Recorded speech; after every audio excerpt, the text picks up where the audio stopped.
up, guys? It's considered outrageous. Okay, get your books out. Look up on the board, we're going to cover chapter 19 today on masks and transparencies.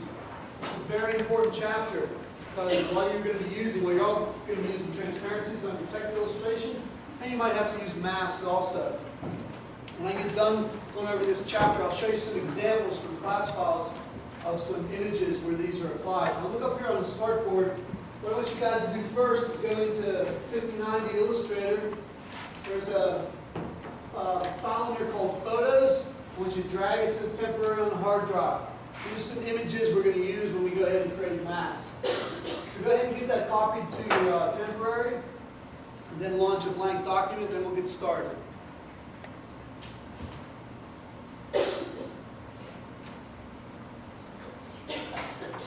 All this that is? Yeah, just get the whole folder. There's 4 of them in there. We'll only use one of them, but not get the whole folder. Copy to temporary.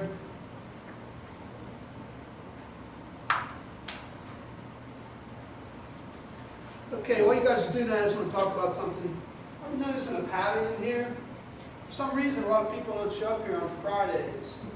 A couple weeks ago, I had 5 people out. The week before that, 4 people out. I had 3 people out last Friday. May 23rd, everybody was here because we had a midterm test. Reason to show up. So, and then some people seem to be sneaking out early. So maybe I'm not putting enough emphasis on, why we should be here. So from now on, all our daily quizzes will take place on Friday. Okay? Will also take place in the last 10 minutes of class. So that should deter anyone from leaving early. What do you think about that, Teddy? Excellent, right? That's awesome. Right. You remember to kick his ass after class? Thanks. Okay, go ahead and turn to page 315. Give you a blank page.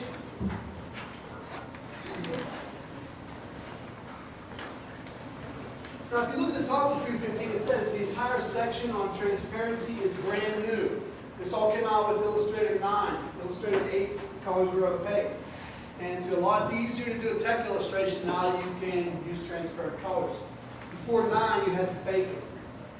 All right, let's move on to page 315. Everybody get these images? Everybody got them? It's from class files. So we'll go ahead and hide this.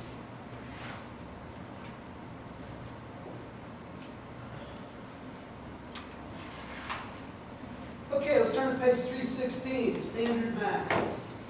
And if you look on figures 1 and 2, figure 1 shows a font over top of a photo, and figure 2 shows a mask created out of it. Now we're going to do this 2 ways. First we're going to do it with a gradient, then we'll do it with a photo. When we take our mask quiz on Friday, we'll just use a gradient. You won't have to have a photo for your quiz. Now, what I'd like you to do is go to your rectangle tool. I want you to draw a nice big rectangle right over top of the 8.5 by 11. And we need our swatch palette up for this. So let's go to Window, Show Swatches. Remember, if you ever go in your swatch palette and you don't see gradients, it looks like this. They're all flat colors or they're just gradients. Click on this very first one. You'll see the whole library there. And what I'd like you to do is put that rainbow gradient on there. So your whole page is filled with a rainbow gradient. Now, next thing we want to do is go to our type tool and just click in front of it. Put your cap lock on and type mask. Now we want this to be fairly big. So we need our character palette. What's the shortcut key for that? Command T. And make your type 120 points. And switch it to something bold. It defaults to Marriott. I'm making it Marriott bold. That'll work.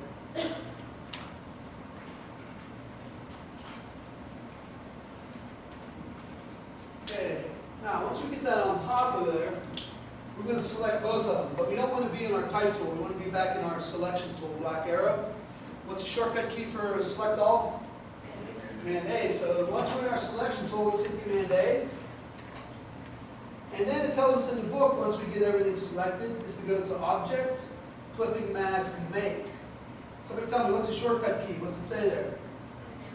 Command 7. So if we hit Command 7, Mine's a shadow. what's that? Mine's a shadow. like, when I get the clipping mask, it's a shadow. Cause I should get a house. You gotta be in your selection tool. Now do your Command A. Now Command 7. Okay, did everybody get that? All right, now, check this out. If I take my selection tool and I click on mask, it gets everything. This is basically grouped together now, okay? Now, what tool do we use to select something that's grouped without ungrouping it? Direct selection tool, right. So let's take our direct selection tool, white arrow. We want to click off to deselect, and then click on just the word mask. Now move it to the left. What happens? Changes colors, right. That gradient is still behind there. This is just a window here. So the colors are changing as you move it around. Everybody getting that to work? Anybody not get that? You get that? Use your direct selection tool? Now, is it possible to bring a gradient back? Yeah, you have to release it. You got it? Cool. Hold on. Here's selection. Black arrow. Okay, now do your Command A, select all. Command 7. So there's your mask. Now take your direct selection. Click off. Click off to deselect. Now just move that around. Move a little bit to the right or left. Watch the colors change.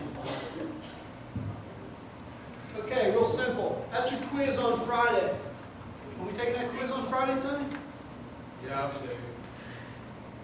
I said, when are we taking it? When are we taking it? Oh, Last 10 minutes of class, all right. Okay, any questions on how to make a mask? This will be your quiz. Okay, now let's delete that. And delete the gradient, the rainbow gradient too. Okay, now we're going to make a mask with a photo. So what I'd like you to do is we need to place one of those images that we put on the temporary. So let's go File, Place, and get the desert shot. Now do what we got.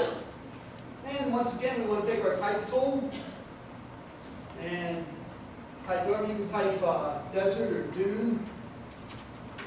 Make sure it's nice and bold. And then once you get that in there, now there's a little thing, what it tells us in the book here, it says you can use type as a clipping path without having to convert it to outlines. When you're using fonts and creating a mask, you have to leave it a font. If I would create outlines out of this, it won't work. Okay? What you can do is do your mask, then create outlines, and then you'll be okay. But before that, you want to leave this a font. So once again, we go Command A, select all. What's the shortcut key for mask? Command 7. Okay, then I can take my direct selection tool, deselect, and move my type around so I get the sky and the sand where I want it. Now, say I want to take this and take it into a Word document and use it for a masthead. How do I save it? What do I save this so I can bring it into Word? TIFF. Can't save as a TIFF. You can export as a TIFF. That's going to make it a Photoshop file. EPS. Right, Illustrator EPS. All you do is save as an Illustrator EPS file. You can take it into Word and use it for whatever you need. Everybody get that? Anybody not get that to work? Okay, pretty simple.